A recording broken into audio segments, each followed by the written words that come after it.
ಕೃಷ್ಣನ್ ಗಹನೆ ವನೆ, ಅತ್ಯಂತ ಕಡಿದಾದ ಕಾಡಿನಲ್ಲಿ ಕೆಲವರು ಮರವನ್ನೇರಿ ಕೂತಿದ್ದಾರೆ, ಕೆಲವರು ಮರಗಳ ಬುಡದಲ್ಲೇ ಕೂತಿದ್ದಾರೆ, ಇನ್ನು ಕೆಲವರು ಈ ಮರದ ಟೊಂಗೆಗಳನ್ನೆಲ್ಲ ಮೈಮೇಲೆ ಹಾಕಿಕೊಂಡು ಹತ್ತಿರದಿಂದ ಏನಾದರೂ ಬೇಕಾದ ಸಹಾಯವನ್ನು ಕೊಡುವುದಕ್ಕಾಗಿ ಸಿದ್ಧರಾಗಿ ಅಡಗಿ ನಿಂತಿದ್ದಾರೆ. ಸುಗ್ರೀವ ಜೋರಾಗಿ ಬೊಬ್ಬೆ ಹಾಕಿದ ವಾಲಿಯನ್ನು ಕುರಿತು. ಹ್ವಾನ ಕಾರಣಾತ್ ಕಿರಿಚಿದ ತಕ್ಷಣವೇ ವಾಲಿಗೆ ಎಲ್ಲಿಲ್ಲದ ಸಿಟ್ಟು ಬಂತು. ಬಹಳ ದಿವಸ ಆಗಿತ್ತು ಅವನನ್ನು ಭೇಟಿಯಾಗದೆ.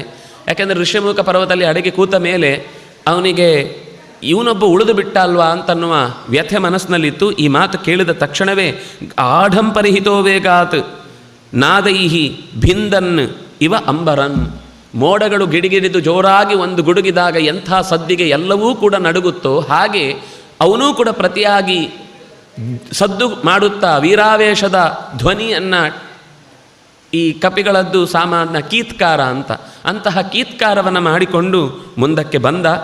ತಂ ಶ್ರುತ್ವಾ ನಿನದಂ ಭ್ರಾತು ಕ್ರುದ್ಧೋ ವಾಲಿ ಮಹಾಬಲ ನಿಶ್ಚಕ್ರಾಮ ಸುಸಂರಬ್ಧೋ ಭಾಸ್ಕರೋ ಅಸ್ತತಟಾದಿವ.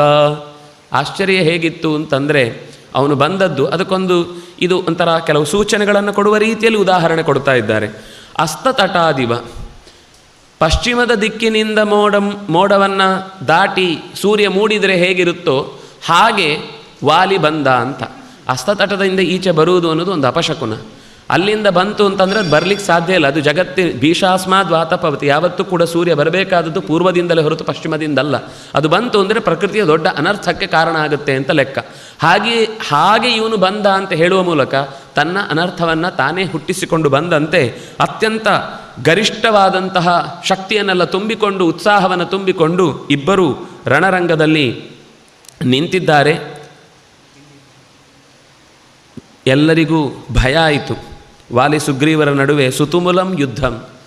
ಯಾರಿಗೂ ತಡಿಲಿಕ್ಕೆ ಮಧ್ಯೆ ಹೋದರೆ, ಯಾರು ತಡಿಲಿಕ್ಕೆ ಹೋದರೂ ಅವರೇ ಅಪ್ಪಚ್ಚೆ ಆಗಬೇಕು, ಅಷ್ಟು ಜೋರಾಗಿ ಅವರಿಬ್ಬರ ನಡುವೆ ಕಾಳಗ ನಡೀತಾ ಇತ್ತು. ಗಹನೆ ಗ್ರಹಯೋರ್ಘೋರಂ ಬುಧಾಂಗಾರಕ ಯೋರಿವ.